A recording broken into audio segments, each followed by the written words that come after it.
కోవూరు నియోజకవర్గంలోని పాత కొత్త నాయకుల సమన్వయంతో కలిసికట్టుగా ప్రజల సమస్యలు తెలుసుకుని సంబంధిత సచివాలయంలో పరిష్కరించేలా పనిచేయాలని ఎమ్మెల్యే వేమిరెడ్డి ప్రశాంతిరెడ్డి అన్నారు. బుధవారం బుచ్చిరెడ్డిపాళెం మండలం పెనుబల్లిలో సీసీ రోడ్డు ప్రారంభోత్సవ కార్యక్రమంలో ఎమ్మెల్యే పాల్గొన్నారు. ఈ సందర్భంగా ఎమ్మెల్యే మాట్లాడుతూ కోవూరు నియోజకవర్గంలో రాష్ట్ర ముఖ్యమంత్రి చంద్రబాబు నాయుడు, ఉప ముఖ్యమంత్రి పవన్ కళ్యాణ్ ఆధ్వర్యంలో గడిచిన ఏడాదిలో ఎన్నో అభివృద్ధి కార్యక్రమాలు నిర్వహించడం జరిగిందన్నారు. రానున్న రోజుల్లో మరింత అభివృద్ధి దిశగా రాష్ట్రం ముందుకు వెళ్తుందన్నారు. ఏళ్ల నాటి కళ కనిగిరి రిజర్వాయర్ అభివృద్ధికి ప్రతిపాదనలు పంపామని, త్వరలోనే పనులు చేపడతామన్నారు.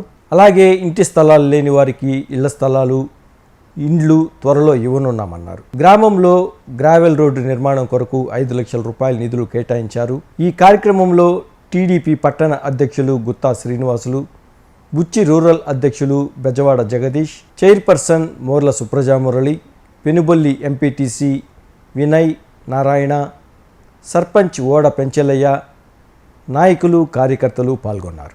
బుచ్చిరెడ్డిపాళెం మండలం పెనుబల్లి పంచాయతీ నందు 10 లక్షలతో నూతనంగా ఏర్పాటు చేసిన సీసీ రోడ్ ప్రారంభోత్సవ గ్రామాలను పూర్తి స్థాయిలో అభివృద్ధి చేసుకోవాలి. పల్లెల అభివృద్ధి కోసమే పల్లి పండుగ అని కూటమి ప్రభుత్వం మనకి పిలుపునివ్వడం జరిగింది.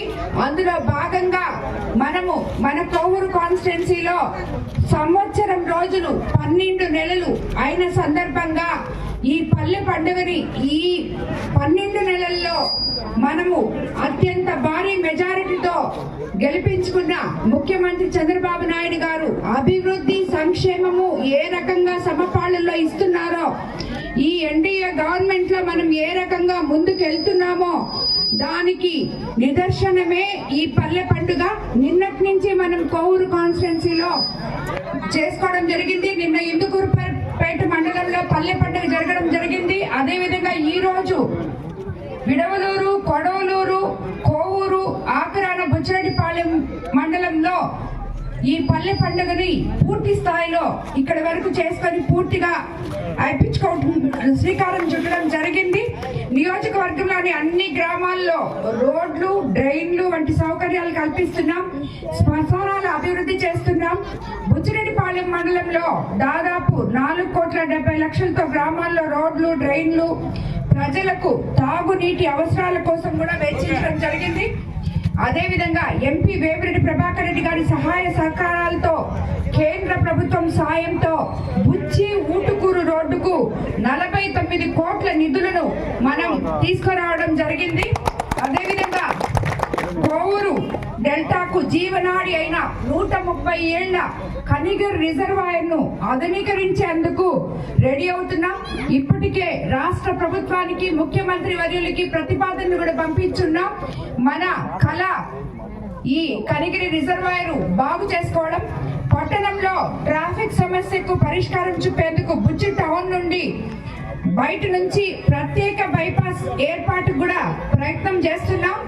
అదేవిధంగా బుచ్చి రూరల్ మండలంలో వోల్టేజ్ సమస్య నివారించేందుకు దాదాపు 2,90,00,000 పంచేడు వద్ద విద్యుత్ సబ్ స్టేషన్లు పనులు జరుగుతున్నాయి.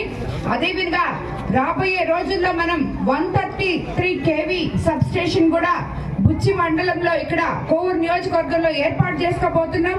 బుచ్చిరెడ్డిపాళెంలో పట్టణంలో దాదాపు 3 కోట్ల రూపాయలతో వివిధ అభివృద్ధి కార్యక్రమాలు చేపట్టగా అవి వివిధ దశల్లో ఉన్నాయి. అదేవిధంగా బుచ్చిరెడ్డిపాళెం పట్టణం మెకానిక్ సోదరుల కోసం నాగమాంబపురం వద్ద ఆటో నగర నిర్మాణానికి చర్యలు తీసుకున్నాం. దాతలను ప్రోత్సహించి బుచ్చిపట్నంలో మనము ఇప్పుడు మన ముఖ్యమంత్రి గారు చంద్రబాబు నాయుడు గారు ఏదైతే చెప్తున్నా మనం ఆల్రెడీ మన కోవూరు కాన్స్టిట్యున్సీలో దాన్ని అమలు పరుస్తున్నాం. ఈ P4 విధానంలోనే ఎన్నో సంవత్సరాల నుంచి మార్కెట్ లేకుండా అల్లాడుతున్న కోవూరు కాన్స్టిట్యున్సీలో బుచ్చి ప్రజలకి మనము దాతల ద్వారా 62 రూమ్లు తో కొత్త మార్కెట్ నిర్మించుకున్నాం. దాని వల్ల ఎంతో మందికి లబ్ధి చేకూరుతుందని చెప్పి కూడా మనము తెలుసుకుంటున్నాం. ఈ రకంగా మనము కోవూరు ఈ రోజు బుచ్చి మండలంలో ఇవి చేసుకోవడం జరిగింది. మొత్తం కోవూరు కాన్స్టిట్యున్సీలో సుమారు 28 కోట్ల రూపాయలతో పనులు మనము మొదలు పెట్టాము. అవన్నీ జరుగుతున్నాయి. కొన్ని శంకుస్థాపనలు చేశాం, కొన్ని పూర్తి చేశాం. ఇటువంటి ప్రభుత్వం మనకి ఏ రకంగా అయితే చంద్రబాబు నాయుడు గారు మనకి సంక్షేమము అభివృద్ధి సమపాడిలో అందిస్తాను అని చెప్పారో, ఏ రకంగా అయితే మన ఎలక్షన్ ముందు మనకి మాట ఇచ్చారో, అందులో మనం చేసుకున్నవి ఎన్నో ఉన్నాయి. అందులో ముఖ్యంగా అన్నిటికన్నా ముందు మనం అధికారం రాగానే పెన్షన్లు పెంపు 64 లక్షల మందికి 2,720 కోట్ల పంపిణీ, ఏడాదిలో 34,000 కోట్ల పంపిణీ చేయడం జరిగింది. 16,347 పోస్టులతో డిఎస్సి నోటిఫికేషన్ ఇవ్వడం జరిగింది. దీపం 2 కింద 3 సిలిండర్లు ఉచితం పథకం స్టార్ట్ చేశాం. అదేవిధంగా గత ప్రభుత్వంలో తెచ్చిన ల్యాండ్ టైటిలింగ్ రద్దు చేశాం. అదేవిధంగా అధికారంలోకి రాగానే గుంతలు పూడ్చే కార్యక్రమం ఇప్పటికీ 1,200 కోట్లు ఖర్చు చేసి 20,000 కిలోమీటర్లు పూర్తి చేయగలిగాం.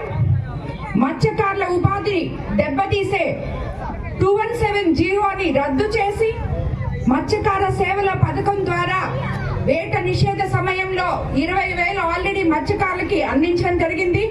203 అన్న క్యాంటీన్లు పేద ప్రజల కోసం 5 రూపాయలకే ఏ పేదవాడికైనా అన్నం దొరికేటట్టు మనం ఓపెన్ చేసుకోవడం జరిగింది.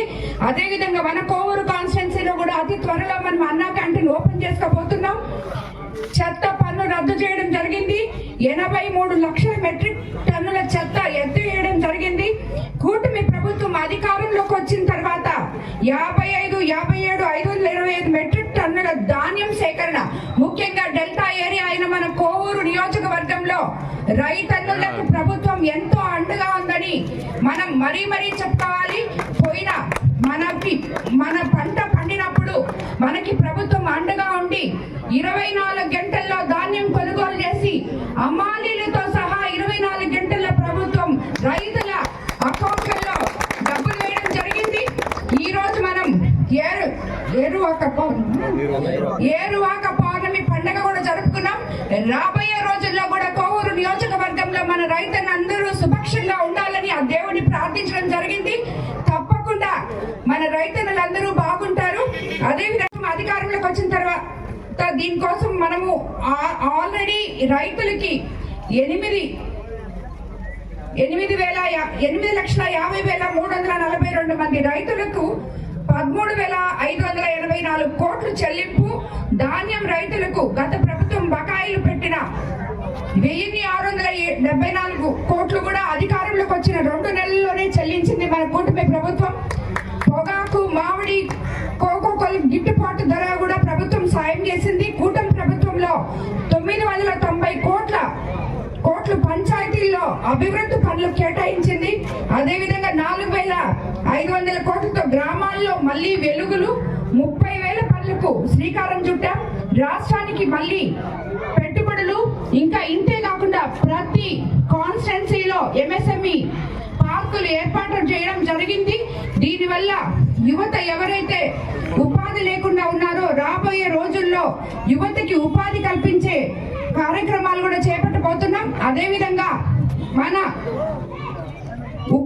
మన విద్యాశాఖ మంత్రి లోకేష్ బాబు ఆధ్వర్యంలో స్కూళ్ళన్నీ ఉన్నత శిఖరాలకి వెళ్ళిపోతున్నాయి. విద్యా వ్యవస్థ ఉన్నత శిఖరాలకి పోబోతుంది. ఒక క్లాస్ కి ఒకే టీచర్ అనే కాన్సెప్ట్ తో విద్యని ముందుకు తీసుకెళ్ళగలుగుతున్నాం. మధ్యాహ్నం భోజనంలో మంచి భోజనం అందజేయడానికి కూడా రేపు రాబోయే రోజుల్లో ఆయన కృషి చేస్తున్నారు. తల్లికి వందనం ఇవ్వబోతున్నాం స్కూల్ ఓపెన్ చేసే టైంకి. అలాగే రైతన్నలకి అన్నదాత సుఖీభవ కింద 20,000 3 విడతలు కూడా ఇవ్వబోతున్నాం. ఆగస్టు 15 కంతా మహిళలకు ఉచిత బస్సులు ఇవ్వబోతున్నాం. అదేవిధంగా మనము ఆల్రెడీ పల్లెల్లో కొన్ని రోడ్లు వేసుకున్నాం. చౌటి కాలువలు రాబోయే రోజుల్లో చేయబోతున్నాం. ఇళ్ళు SC ST కాలనీల్లో ఉన్న ఇళ్ళు ఎవరైతే ఇందిరమ్మ అప్పుడు ఇచ్చారో, ఏమంటారు ఇందిరమ్మ పథకం, ప్రధానమంత్రి ఆవాస్ యోగా అప్పుడు ఇచ్చిన ఇళ్ళు SC STలు ఈ కాలనీలో ఎవరికైతే పగిలిపోయి ఉన్నాయో, ఎవరికైతే అవి అంటే నీళ్లు ఉరుస్తా ఉంటాయి కదా, వాళ్ళందరికీ కూడా కొత్త ఇళ్ళు రాబోతున్నాయి. ఇప్పుడు ఆల్రెడీ హౌసింగ్ యాప్ ఓపెన్ చేస్తుంది. హౌసింగ్ డిపార్ట్మెంట్ వాళ్ళు ప్రతి సచివాలయంలో, మన కోవూరు కాన్స్టిట్యున్సీలో ముఖ్యంగా ప్రతి సచివాలయంలో, గ్రామాల్లో హ్యాబిటేషన్ లో అవేర్నెస్ అనేది తీసుకొని వచ్చి వాళ్ళు ఎన్రోల్ చేసుకునేటట్టు, ఎవరికైతే ఇళ్ళు లేవో, ఇళ్ల స్థలాలు లేవో, స్థలాలు సగం ఆపేసి కట్టున్న వాళ్ళ ఇళ్ళు ఏం చేయాలో, దాని తర్వాత అవి ఎలాగ ప్రొసీడ్ అవ్వాలో, అది కాకుండా ఇలా పగిలిపోయిన ఇళ్ళకి ఏం చేయాలో ప్రతి ఒక్కరికి మన హౌసింగ్ పీడీ గారు సచివాలయాల ద్వారా లోకల్ నాయకుల ద్వారా అవేర్నెస్ ప్రోగ్రామ్ ఒకటి క్రియేట్ చేయబోతున్నారు. దాన్ని చూసి మీకు అందరికి ఎవరెవరికి లేదో ఇంకా టైం ఉంది, వాళ్ళందరూ కూడా ఎన్రోల్ చేసుకోవాలని చెప్తున్నాను. అలాగే స్పౌస్ పెన్షన్ ఇంకా 2-3 రోజుల్లోనే ఇవ్వబోతున్నాం. మన కోవూరు కాన్స్టిట్యున్సీలో 450 మందికి స్పౌస్ పెన్షన్ కూడా ఇస్తున్నాం. కాబట్టి ప్రతి ఒక్కరు కూడా రాబోయే రోజుల్లో ఇవన్నీ మనకి చంద్రబాబు నాయుడు గారు ఇవ్వబోతున్నారు. ప్రతి ఒక్కరూ దానికోసం మీరు సచివాలయాల్లో లోకల్ నాయకులకి ముఖ్యంగా చెప్తున్నాను నేను, మీరు మీ గ్రామాల్లో మీ హ్యాబిటేషన్ లో ఉన్న ప్రజలందరినీ నేను కోరుకుంటున్నాను. ఈ రోజు మనము కోవూరు కాన్స్టిట్యున్సీలో ఎంతో అద్భుతంగా పల్లె పండుగని నిర్వహించుకోగలిగాము. ప్రజలందరూ కూడా దీన్ని అర్థం చేసుకొని చంద్రబాబు నాయుడు గారి అధికారం మీద నమ్మకంతో, ఇప్పుడు జరిగింది సంవత్సరం మాత్రమే, జరగాల్సింది 4 సంవత్సరాలు ఉంది. చంద్రబాబు నాయుడు గారు ప్రతి నాయకుడిని 1వ తేదీంతా పెన్షన్ ఇచ్చి ప్రతి గ్రామానికి ఒక్కొక్క గ్రామానికి వెళ్ళి ప్రజలతో కలిసి, ప్రజలలో ఉండి, ప్రజలతో మెలిగి వాళ్ళ సమస్యల్ని తెలుసుకొని తీర్చమని చెప్తున్నారు. సో అదే విధంగా మేము కూడా పనిచేస్తున్నాం. నేను కూడా నా నాయకులకి, నాతో ఉన్న మండలాధ్యక్షులకి, ఎవరైతే తెలుగుదేశం నాయకులు, ఉమ్మడి ప్రభుత్వంలో ఉన్న నాయకులకు అందరికీ కూడా చెప్తున్నాను, అన్ని వేళలా ప్రజలకు అందుబాటులో ఉండండి. వాళ్ళకు రావాల్సిన పథకాలు వాళ్ళకి, ఎందుకంటే మన ఉమ్మడి ప్రభుత్వం పేదల ప్రభుత్వం, మంచి ప్రభుత్వం. ఈ కాన్సెప్ట్ తో మనం ముందుకు అడిగేస్తున్నాం.